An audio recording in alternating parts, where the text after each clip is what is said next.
now we're here to look back at the old God of War games, summing up the storyline as much as possible. There's 2 vids. There's God of War in 3 minutes and God of War in 7 minutes. And I think the biggest thing that some people are confused about is the difference between Greek and Norse mythology, some of the different characters that are in play here, some of like how can both of these gods exist in the same universe type bullshit. Don't worry about that. I don't care. I just think it's cool. But because, you know, my girlfriend was the one, I'm sorry, excuse me, my fiance is the one who was really into God of War, like the first game.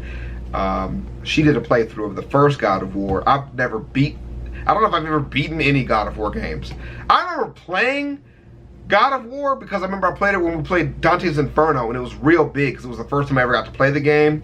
But just like I was playing other games at the time, budget, you know, time. I just wasn't really interested in it. And now that it's this fucking pinnacle, I feel like I've missed out on a ton. So let's get into it. This first one's by IGN, God of War story in 7 minutes, and then the other one, the other video's God of War 3 minutes. I'll intro that when we get there. So let's get it. With a new God of War game on the horizon, a mellowed-out Kratos working on his Dad of the Year award, and a shift from Greek to Norse mythology. Insert great meme here. Boy! It's important to take a look back at the journey of Kratos and see just how far he's come. Here's God of War's story in 7 minutes. Let's get it. Spoilers ahead. This is our anti-hero, Kratos. Spoilers. Hey, spoilers. I know. If you haven't played the old one, spoilers. I've heard about all of it already, so I'm not too worried. Spartan warrior, who we later learn is actually a demigod, born of Zeus and a mortal woman named Callisto. And he badass too. One day, Kratos gets overwhelmed in battle and cries out for help to Ares, the god of war. Ares! Destroy my enemies, and my life is yours. And Ares responds accordingly. He said, I got you, bro. And thus, Kratos becomes a servant to the god of war. That is, until that fateful day, when he is tricked into killing his own wife and child in a fit of rage. The image of his 2 final victims would stay with him for all his days. Kratos attempts to break free of his blood oath with Ares, but in the process gets defeated and captured by the 3 Furies. The Furies mess with Kratos' mind, giving him amnesia and leaving him docile in their mystical illusion. This goes on until Orcos, the Keeper of Oaths, leads Kratos to the Oracle of Delphi to clear his clouded mind and learn the truth. But remember, the truth always. Man, they're actually doing this super quick. The Oracle tells Kratos that in order to break free from his madness, he must kill those who keep his bond to Ares, the Furies. And so, Kratos does just that. Off we go to fuck your bitch. Afterwards, Kratos learns that he must kill one more person in order to truly be free of his bond and restore his lost memories. Sweet, innocent Orcos. Kratos kills him, but it turns out that the memories that he fought so hard to restore were actually the nightmares of him murdering his family. He then makes it his goal in life to remove these memories through his service to the goddess Athena. Cut to Persephone, who's rightfully pissed off about being forced to marry Hades and rule a bunch of dead people in the underworld. To get revenge, she plans to destroy the Pillar of the World, which would bring Mount Olympus down. Wait, what? More importantly, though, I didn't know that was a during storyline of that. Kratos' mission to stop Persephone, he travels to the underworld and is reunited with his lost daughter, Calliope. Why did you go? I am here now. He murdered you, child. I will not leave you again. Seeing her again makes Kratos want to forsake everything in order to be with her. Unfortunately, that's not a possibility, and Kratos must leave his daughter behind to stop Persephone and Atlas from destroying Olympus. After killing Persephone and chaining Atlas to the pillar, Kratos once again resigns himself to his fate of serving the gods, which he does for about a decade until he gets fed up. Still haunted by his nightmares that the gods have promised to get rid of, he confronts Athena about it. Athena! 10 years, Athena. I have faithfully served the gods for 10 years. When will you relieve me of these nightmares? The goddess of wisdom lays it all out for him. Defeat the rampaging Ares, and she will rid Kratos of his burden. Easy. His journey leads him to Pandora's box, inside of which lies the power to kill a god. But before he can claim that power, Ares hurls a stake from exactly 621,528 yards away. It's true, we measured it. And pins Kratos to the wall. Oh! Kratos somehow... Sorry, hold on, wait. What they put in subtitles? It's true, we measured. It's not true. And pins Kratos to the wall. It's not true. Kratos somehow falls down to the underworld, fights his way back up, because that's apparently how it works, opens Pandora's box, becomes a giant, defeats his inner demons, and finally kills Ares. Right. So that is the first game, After right? saving Athens and Olympus, Athena thanks Kratos for his service, but still won't rid him of the nightmares that plague him. Instead of just letting him die, Athena makes the biggest mistake of her immortal life. She puts him on the throne as the new god of war. Kratos takes a sidebar to find his long-lost brother Deimos, who was taken away by the gods out of fear of an oracle's prophecy that a marked mortal would bring the destruction of Olympus. A prophecy that I'm sure the gods wished was a little more specific. Right. During his adventure, Kratos sinks Atlantis, beats the heck out of his child self, and kills the god of death. He finally reunites with his brother, only to see him killed in a battle against Thanatos. With all of Kratos' ties to the mortal realm now severed, Athena attempts to fully transition Kratos into a god, and shockingly, Kratos replies with a vitriol-soaked threat. It is not over.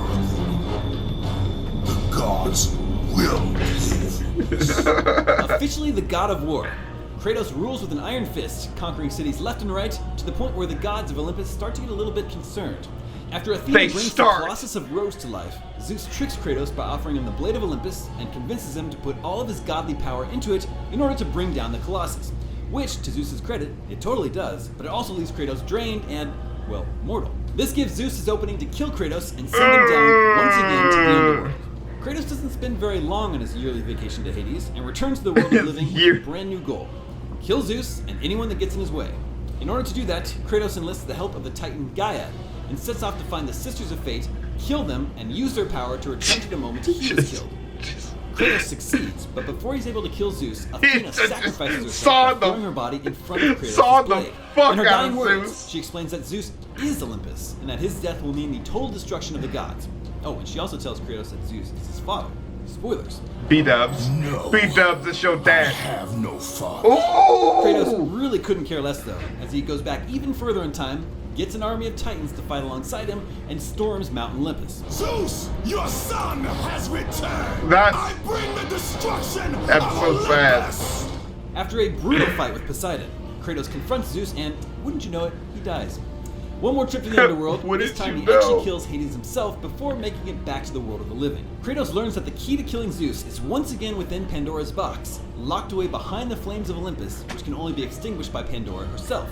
After killing pretty much every remaining god left in the Greek pantheon. Yeah, the best scene ever. And you get to use this dude's head as a lantern.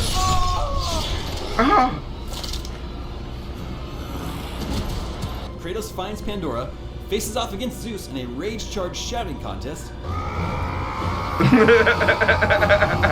allows Pandora to sacrifice herself to quell the flames of Olympus, and then checks inside the box to find nothing. Turns out, when Kratos first opened the box to kill Ares, he released all the evils kept inside of it. Those evils infected the gods and instilled Zeus with the fear that drove him to try and kill Kratos. But Athena hid something else inside the box: hope. Using the power of hope, Kratos kills Zeus once and for all, which leaves the world in a pretty bad way. The ghost of Athena attempts to get the power of hope back from Kratos in order to rebuild humanity. This is so fucking as a team. fascinating. Instead, Kratos takes the Sword of Olympus, drives it through his belly once again, and returns the power of hope to mankind. But death is a minor speed bump to the god of war. Is that really how that Kratos' ends? Greek journey ends with a blood trail leading off a cliff and a horizon full of godless chaos. Obviously, Kratos' adventure is far from over. How did he survive this, make his way into the world of Norse mythology, and become a seemingly solid dad to a kid named Atreus? We'll find out when the next God of War hits PlayStation 4. Thanks for watching. If you still want more Kratos, check out all of our God of War coverage right here at IGN. What the fuck? Wait a minute. That is not... I just spoiled this for me, which is okay, because I need to know what the hell's going on. That is not how that was explained to me when I talked to my homie DJ about it. So here we go. We're going to check out the God of War entire story in 3 minutes. And this is by Arcade Cloud. This is the God of War canon video game series in 3 minutes. Let's begin. Okay. At the dawn of time, the primordials create the earth and the spirits that flow through it. The primordials are the first gods and titans in existence, and their constant battling eventually creates the first celestial war. The gods create the Furies? Oh no, that's the Furies, who fight against the titans and overwhelm them. The titans are forced to work as slaves to the gods. The gods take their place on Mount Olympus as rulers of the material and spiritual realms. Zeus becomes their leader. Centuries pass. Mankind is created to serve and entertain the gods. Zeus impregnates the Spartan woman Callisto. She bears 2 sons, Deimos and Kratos. Fearing an ancient prophecy that one of his children will usurp the throne, Zeus kidnaps Deimos. Kratos grows up, gets married, has a kid, and becomes a fierce Spartan army leader. In an attempt to defeat the evil barbarian king, Kratos makes a blood oath with the god of war, Ares, to gain his support. Soulmate forever. Ares agrees. Kratos defeats the barbarian king and continues serving the gods. But Ares transports Kratos' family to a village while Kratos' army is destroying it, and Kratos accidentally murders his own family. Dick move! Kratos breaks the blood oath with Ares and vows his revenge. He is captured by the Furies and imprisoned for breaking the oath, but he breaks free and sets off on his journey to kill Ares. Kratos serves the Olympian gods for 10 years, hoping to gain their support for his overtaking of Ares. He is tasked with finding the missing sun god Helios. He travels to the underworld to retrieve him, succeeds, and wins the favor of the goddess Athena. She tells him to use the power of Pandora's box to defeat Ares. Kratos discovers Pandora's box, effectively becomes a deity, kills Ares, and becomes the new god of war. Kratos decides to set off to find his lost brother Deimos, finds him in prison for decades, but loses him to the god Thanatos. Kratos kills Thanatos and vows revenge on the gods again. Kratos leads an all-out assault on Greece and attracts the attention of the gods. Zeus offers Kratos one last chance to serve them, but Kratos declines. Zeus murders him and sends him to the underworld. Kratos travels to the underworld, preparing to murder Zeus. He kills the Sisters of Fate and uses their Loom of Fate to travel back in time and stop Zeus from murdering him. Kratos attempts to kill Zeus, but Athena intervenes and sacrifices herself. Zeus escapes like a bitch. Kratos uses the Loom of Fate to travel back in time and manages to recruit the Titans before they are defeated by the gods. He brings them to the present time and they travel to Mount Olympus. Kratos leads the Titans in an all-out assault on Mount Olympus. During the battle, Earth is basically destroyed by flood and plagues. Kratos kills the gods one by one, eventually killing Zeus by punching him to death. In a last act to redeem himself for all of his crimes, Kratos attempts suicide to give hope to the remaining survivors of Earth. However, it would appear that Kratos survived his own attack. And that is God of War in 3 minutes! Pretty good. I'd like to thank you guys for watching. I love the God. Okay, well, good night to you, sir. And that is the full story of God of War from start to finish. And I think, hey man, don't be afraid to admit you've never finished a game and need to know what the storyline's about, because that's half the fun of playing the sequel if you don't get the time or the presence of mind to finish it. I'll see you guys in the next one, man. Y'all take it easy. Peace.